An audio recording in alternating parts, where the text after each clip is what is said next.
En attendant la remise du rapport ô combien attendu de l'Assemblée interjurassienne le 4 mai prochain à Moutier, nous vous proposons une série de reportages qui devraient vous permettre de mieux comprendre où en est actuellement la question jurassienne.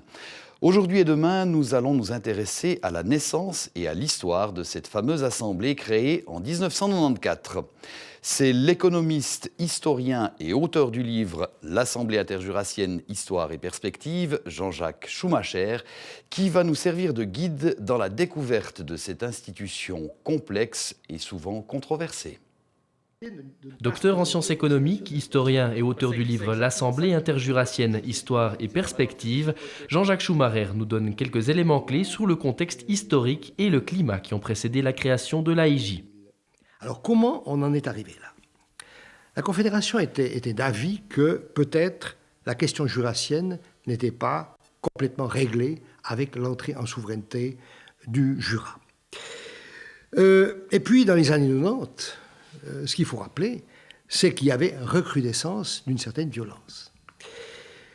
Incendie de la Syrie Oumar, attentat contre la maison du conseiller d'État Mario Annoni, et puis surtout la mort de Christophe Bader, un activiste jurassien qui avait été tué par l'explosion de sa bombe. Toutefois, un autre événement va être déterminant du côté du Conseil fédéral cette fois-ci. C'est l'arrivée d'Arnold Koller. D'Arnold Koller, qui est très inquiet de la situation, il obtient de la part des intéressés la réunion d'une nouvelle tripartite, et cette nouvelle tripartite va décider de la création d'une commission chargée d'étudier la situation. Ce sera en fait la fameuse commission Widmer. Et dans ses conclusions, la commission Widmer va en fait proposer plusieurs solutions. Ça allait du statu quo à la réunification immédiate. Alors, il propose, et ça c'est important, il propose la création d'une commission interrégionale de coopération. Et cette commission interrégionale de coopération, ça sera en fait l'ancêtre de l'AIJ.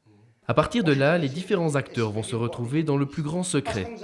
Et cette phase en fait de discussion secrète va se terminer par la signature de l'accord du 25 mars 1994, mis en place, et le texte sera mis en place en fait par les délégations bernoises et jurassiennes au mois de février 1994 chez le chocolatier Moreau à La Chaux-de-Fonds.